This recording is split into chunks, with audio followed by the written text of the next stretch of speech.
Hello and welcome to week three.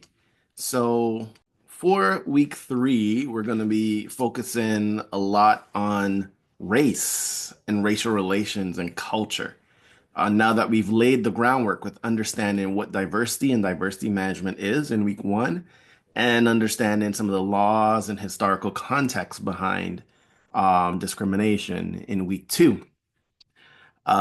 Race has been a long time, one of those issues behind discrimination. And um, I don't want to quantify and say that it's probably the biggest area of discrimination because lots of other identities face significant discrimination. There's a lot of historical context behind the discrimination that other identities have faced. However, the oppression and the marginalization behind racial identities in America, specifically Black and Brown people, it runs deep. It runs back to the times of slavery, when Africans were um, illegally, of course, back then it wasn't illegal, but for all intents and purposes, illegally enslaved and brought to America and different parts of the world to work in cotton fields and you know, whatnot. Um, so racial discrimination runs deep, but again, it's not the only area of discrimination that's experienced in society and communities and in workplaces. The first concept, well, before we get into concepts, this week you will be, please review all the readings. Um, that you are required to go over.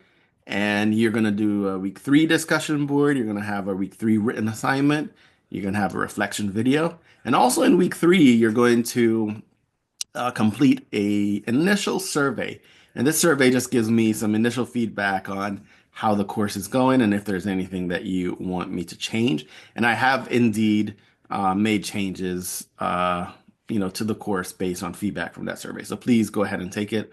It's completely anonymous. First concept for this week, I want to really emphasize that race is a social construct. So, race is a social construct. Um, It really refers to the idea that, or the concept. I don't want to say it's an idea. It's a concept that race is not rooted in biological or genetic differences, but it is created and maintained by societal beliefs, practices, and institutions. So the fact that race exists was man-made. It's not scientific. It's not biological. It's not genetic. Um, People came up with this construct and this concept of race. Historically, societies have classified people into different racial categories based on physical traits, such as their skin color, their hair texture, and their facial features. And again, these categories do not have a consistent or scientific basis rooted in biology. All right. The concept of race has been used historically and still today to establish and justify social hierarchies, power dynamics, and inequalities. All right. It influences how individuals are perceived, how they're treated, and how they're valued within various societies. Recognizing race as a social construct helps to understand that racial divisions are not inherent or natural, but are shaped by historical, cultural, and political, very important, political context. All right. And this perspective of race as a social construct is very critical in understanding and in discussions about inequality, discrimination, and social justice. All right. So I really want you to understand that simple fact about race for this week. An interesting experiment that was carried out that I want you to look at in this week's readings to show how individuals start to formulate perceptions and um, yeah, perceptions about a race was the blue eye, brown eye experiment by educator Jane Elliott, which was done in 1968. And the goal of the experiment by Jane Elliott was to demonstrate the effects of discrimination and prejudice, particularly regarding race. Um, and it often shows that, uh, um, you know,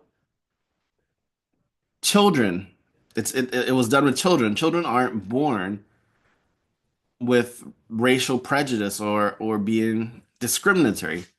But there are certain community and family and other influences that start to contribute to their perceptions around race.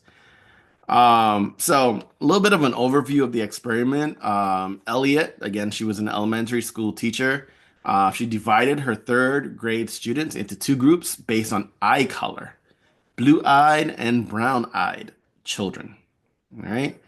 And on the first day, she told the students that brown-eyed children were superior to blue-eyed children, giving the brown-eyed group special privileges like access to breaks and better treats. And the blue-eyed children faced restrictions and were made to feel inferior. And the children quickly adopted the roles, with the superior group exhibiting more confidence and behaving more positively, while the inferior group became anxious, they were submissive, and they were less confident. The next day now, Eliot reversed the roles, making blue-eyed children superior and brown-eyed children inferior to demonstrate the arbitrary and fluid nature of racial discrimination. Um, and basically, the experiment really vividly illustrated how prejudice and discrimination can develop rapidly based on arbitrary characteristics, such as skin color. It showed biases, it showed how biases impact behavior and self-esteem. Um, and yeah, it really showed how folks can develop discriminatory traits and behaviors. All right. Let's bring that back into race in the workplace today. Racial discrimination can manifest in the workplace in many ways, and it can negatively impact a person's experiences and opportunities within the workplace. All right, and we can see some of discrimination manifest in hiring and promotion. All right, so for example, favoring candidates or employees of certain racial backgrounds over others. Uh, and that is often driven by certain stereotypes and unconscious biases. All right. Unequal pay, which has been an issue for a long time. Employees of different races performing similar work may experience wage disparities. That is a form of racial discrimination. Limited advancement. So racial minorities might face barriers to promotions, barriers to leadership roles, or even barriers to professional developmental opportunities. Okay? There's harassment and hostile work environments. This is probably the worst. The others may be a little bit more subtle, even though you can definitely tell when there's unequal pay. It is what it is. You can see that a person of one race is making more than a person of another race. Some of the others may not be so obvious, like hiring and promotions and advancement. But one of the most in-your-face ones, racial discrimination, is harassment and a hostile work environment. So, racial slurs, derogatory comments, discriminatory jokes, often uh, can exist, and they definitely create an uncomfortable and unsafe work environment. Other ways of racial discrimination in the workplace would be unequal access to resources. So, disparities in accessing certain training, certain mentorship programs, or favorable assignments to one race over another. So, giving the sexier work, for lack of a better word to certain races and not to others. There's differential treatment. Racial biases can lead to unfair treatment in daily interactions, in performance evaluations, and in disciplinary actions. So sometimes we see, and we've seen this, I know we're talking about the workplace, but we've seen this a lot in our judicial system in the US, where Black and brown people usually face harsher punishments for the same crimes committed as people of other races, especially people of the white race. And this is not to demonize or say that the white race is bad. Please do not take that away from this conversation or this video. However, it's proven, it has been shown that white people in America have faced lesser punishments for crimes committed um, when compared to black people. And we just need to look at, drug crimes, for example, is one of those areas where we have a lot of black and brown people in prison or in jail because of it, because of drug crimes, especially compared to white people who have also committed the same crimes. But back to the workplace, the last one I want to talk about is stereotyping. So assuming certain abilities or characteristics based on race. That is another form of racial discrimination, and it's important for organizations to recognize these issues and implement policies like diversity training, equitable hiring practices, and robust anti-discrimination policies to promote an inclusive workplace environment. So that takes me into the last part of this, which is um, what are some of those strategies that we can implement to help prevent, deter, reduce racial discrimination? So, implementing clear anti-discrimination policies, establish and enforce policies that explicitly prohibit racial discrimination, harassment, and retaliation. Okay. Diversity and inclusion training, conduct ongoing training sessions to raise awareness about unconscious bias, cultural competence, and respectful workplace behavior. Promoting equity in hiring and promotions, using objective criteria, using diverse hiring panels, and using structured interviews to ensure fair selection and advancement processes for all employees.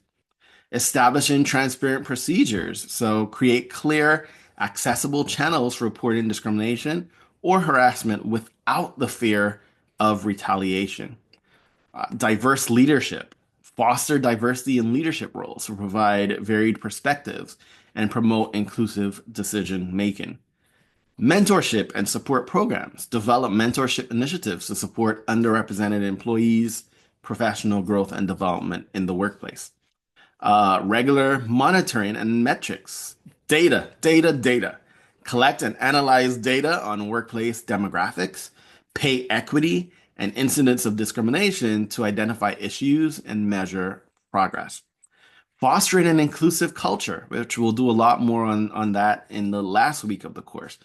But we want to promote values of respect, equity, integrity, belonging, inclusion through organizational communications and employee engagement initiatives.